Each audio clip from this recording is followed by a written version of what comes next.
The incredibly shrinking dollar. The dollar falling again against the euro today after that weak new home sales number. In fact, in the last year, the dollar's dropped 10% against the euro. The euro now costs about $1.41. And it's not just the euro. Last week, the dollar hit a 3-decade low against the Canadian dollar. This morning, the greenback hit a record low against a basket of 6 major currencies. As tracked by the New York Board of Trade, we're talking about the dollar index.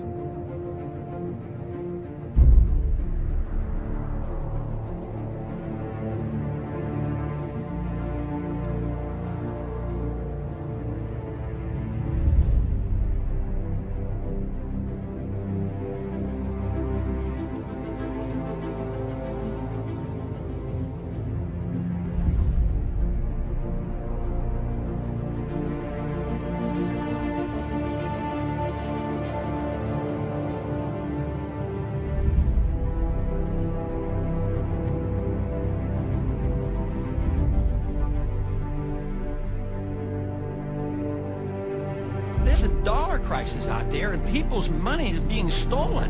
People who have saved, they're being robbed. I mean, if you have a devaluation of the dollar at 10%, people have been robbed at 10%. But how can you pursue this policy without addressing the subject that somebody's losing their wealth because of a weaker dollar, and it's going to lead to higher interest rates and a weaker economy?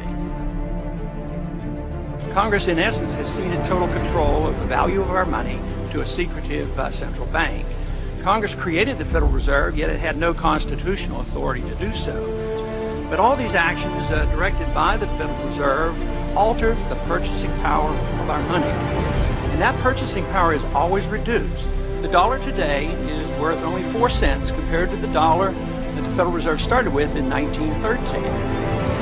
I find myself increasingly in a place mentally that I just don't want to be. But the more you learn and the more you look at history, this weekend I was reading about the crash of 1907 and how that thing was controlled and what came out of that and came to the Fed. I mean, we're repeating the same mistake, and it was always to give these private individuals control, almost a fourth branch of government or a separate tree of our economic system. How do we untangle ourselves from this? Well, there is no more ominous power than to give this authority to a secret bank to create money out of thin air. And it works as long as people trust the money.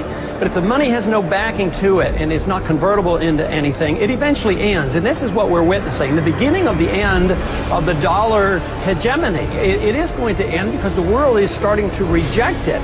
But listen to what John Williams says, and he makes these predictions to Fortune 500 companies and hedge funds around the country. This is the guy who gets paid for his advice, and we're lucky enough to get him on CNN. Where are we going? We have a severe recession ahead of us with even higher inflation than we're seeing now. It's going to be probably the worst business cycle seen since the Great Depression. The Federal Reserve is no more federal than Federal Express. So the Federal Reserve is actually an illegal entity functioning within government. It's illegal, and what we have given to this so-called agency is the authority to counterfeit money. Do you have any points of view about the Federal Reserve and how the Federal Reserve operates? They just enter something on a computer. Oh, you need 20 billion today. Here's 20 billion. They got that out of thin air. It came out of thin air. It goes to the Treasury. The Treasury then pays the bills. What's not good about 400 points on the Dow? It's pouring huge amounts of money into the system. It's printing money. It's going to cause more and more inflation. The dollar's going to continue to go down. It's going to cause a worse recession in the end. The president really has no control, nor does the Congress have any control over this cartel. It just has the appearance of control. But I want to get your take on how much lower you think the markets can go right now.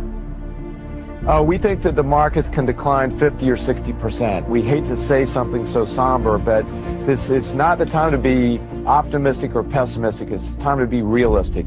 Our whole system has been built on credit expansion. We have to grow credit year over year in order to keep the economy growing. The economy is not going to grow. It's going to suffer recession, and once it enters recession, it's going to cascade on itself.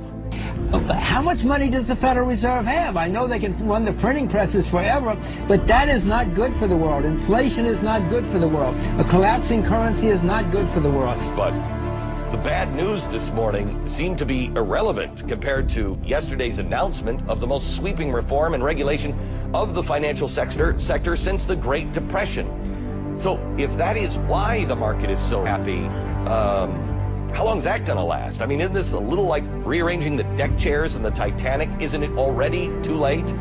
You got to let them go. You know, I mean, if I had made the same bad bets as Bear Stearns, nobody would be bailing me out. You know, why should the average American have to pay more for gasoline and more for food because these Wall Street guys screwed up? Let them go under.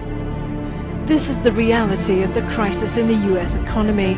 People who used to own their own homes are living hand to mouth on land once occupied by those less fortunate. OPEC says the reason for $105 or $106 a barrel oil is the falling value of the dollar, and you won't address that issue. Where do we go to find out who's right? Wendell, I'm under strict instructions and have been from the beginning to not talk about the dollar, and I'm not going to get fired to satisfy your question. But I will ask you this. What would be the first two things you would do if you were in Mr. Bernanke's seat tomorrow morning?